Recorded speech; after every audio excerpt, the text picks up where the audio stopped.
Oh yeah, right. This is Dub Vampire for Bard's Taste. Tonight we have a COPPERSTEP Snape, who's got some tunes out you might want to listen to. So right, here he is. You might know his face and his shirt.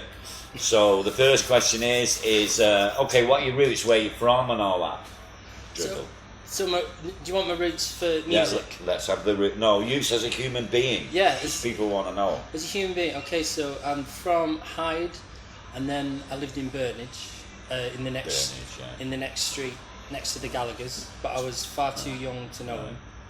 And then I've lived near the Trafford Centre in Urmston, just out of the city. Right, okay, so let's just talk about Hyde. Yes, okay. I know Hyde. What about the Bone Factory? Do you remember the Bone Factory? Yes, I do. You could smell it. Yeah, you smell the Bone Factory. What was that little pub that was right next to it? Really good pub. Hyde's there. What was it called? What was it? Anyway, if you're from Hyde, just email us and tell us what it is. If you were driving by. Okay, so you're sort of like born and bred. Yeah, up in the mountains where it's colder. Right. Yeah, near the Bone Factory. That's right. Right. All right. So how long you been at this music lark then?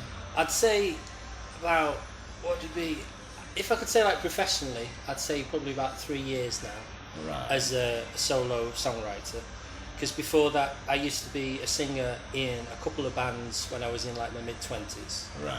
And they did okay, but you know when it's a scenario where there's far less practice and far more trying to find everyone skin up and do all their weed and things like that, and it's like I just wanted to get on with the music all the time, so I had a lot of time sitting around. And then there was a phase where I didn't play at all, but I really loved singing and like going to gigs and things. So you're like a singer-songwriter at heart rather than a who couldn't play anything at all. Right, okay. But then I went to university, studied arts, and I got paired up with a really good songwriter, guitarist called Stuart Leeson. Right. And he kind of had the same aesthetic of the way I would write if I could play guitar. It was a really good partner up, and then I really got into writing then, because like someone played guitar the way I would if I had the time to learn. Yeah, or if I had the skill to be able to do it. And then there was that phase, working with him for a few years, and then he went on to become a professional sound engineer. Right. And I was left without that guitar element, and then I had to take about 4 years out to learn to play guitar. Really frustrating time, because I had loads of ideas. I've always been quite confident at singing at things, but I needed that side, so there was this frustration and this time of patience and I'm glad I went through that, because now I'm on the other side. So you was messing about in bands for a while. Yeah. As a vocalist, is that right? That's right. Yeah. So you was a vocalist for a while. Yeah. And then you got a bit tired of the lifestyle taking over. The other people, yeah. And then you got together with somebody that played guitar the way you imagined you could play it, and that really opened the door for this singer-songwriting thing. That's right. Right. You did. Yeah. So what is it you write about in your songs? I mean, some people, they write about things that are inside, and other people like to say, that's going on over there, look at this, or, and they're the two sides to it. Are you the former or the latter? Well, I figured out for the way the records I'm making, I like to make concept records. They're nearly as long as albums, I see. They're kind of like half-hour long. And they each have, their own theme within them. The first two I've made are very inward, and I think it's like what I wanted to say. I think I've dealt with what I wanted to say, and then there's a rock record that I made called Vesuvius, which is going to be released as a single the last Saturday of every month, starting July. That was like catharsis. That was kind of like, I'm about 35. There's some things in your life that kind of really kind of roll up into a ball that you need to expel. What, tragic things or? Yeah, or something that really made you angry, or something that you couldn't change and it was really tearing at you. And then I made a record that could deal with all that energy. It's a very powerful rock record. So it's like an outlet for... Yes. Outlet for you. Yeah, and I know now I've dealt with that. The next records I make, I want to invent characters and scenarios that not my inward story. I want there's so much possibility in what you can do. So like you can see yourself going along like the storyteller thing. Yes. Because a lot of music before it was recorded really was about telling a story. Yes, yeah, that's and right. things like that. And you know, is that kind of you want to do? I think I needed to.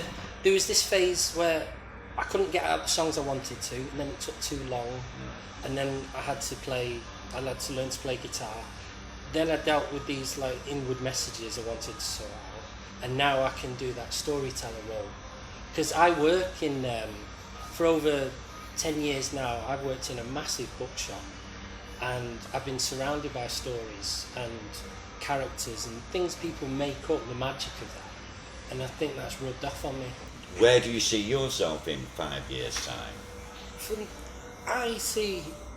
Now we're not talking about ambition here. Yeah. We're talking about where you think you could progress. It doesn't have to. You don't have to progress into success as far as the rest of the world's concerned. Yeah. It's just be success as far as you're concerned. So in the next 4 or 5 years, where do you want to go? Or I'd like to think that I could help out facilitating everything that's going on in the Manchester area, if we're talking like 5 years, and then I may have moved on to another city like Liverpool or something like that, and seeing if they need everyone to meet each other and see that they're all, you know, after the same goal, which is, I think the goal is that there's certain artists that are out there that really do deserve to break through, really do, and then seeing that everyone sets the scene, makes the shows good enough for those people to be taken notice of, and for them to feel let's special. let's just talk about you've done other things like the Sonic Laundry. Tell me about that. Yeah. So that started when I was like, what I like to do as a musician is I love to find a new stage to play, because the first time that you play it's totally new, and then I like to revisit it one more time, because you feel like that you've got it under your foot a little bit more. It's like, you know, you walk in, you think, I know this place, I can play here slightly less nervous. That's my favourite thing. So along that path I heard of a gig in a Thai restaurant in the middle of the week where you can get to play, and I thought, that sounds absolutely crazy, I'm going to do it, I want to. So I found this place on Princess Street in Manchester, it's called the Bangkok, and I walked in, and the first thing was I discovered it's nearly as long as a football pitch down there. It's a huge venue, not wide but long. Right.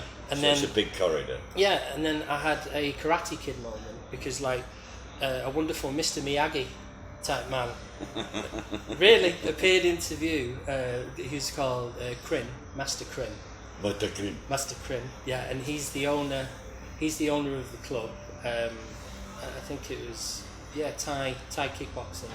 He was like a master there. So you run some shows there and stuff? And I did, but I met him and then he said, do you know musicians? So I said, yeah, I know loads. And he said, so I think you can still see that on YouTube, can't on? you? Sonic Laundry. Yeah. So it's how, because what this is right now, this is the Bard's Tales, which is Bard's Tales Sonic Laundry. So this is, I run this, don't I? With you? Yeah, he runs all this. All this, yeah. Anyway, right, that's enough now. Well, that's this Dub Vampire signing off for Barnsdale with Adam, COPPERSTEP, Snape, and the boss. Right, that's your lot.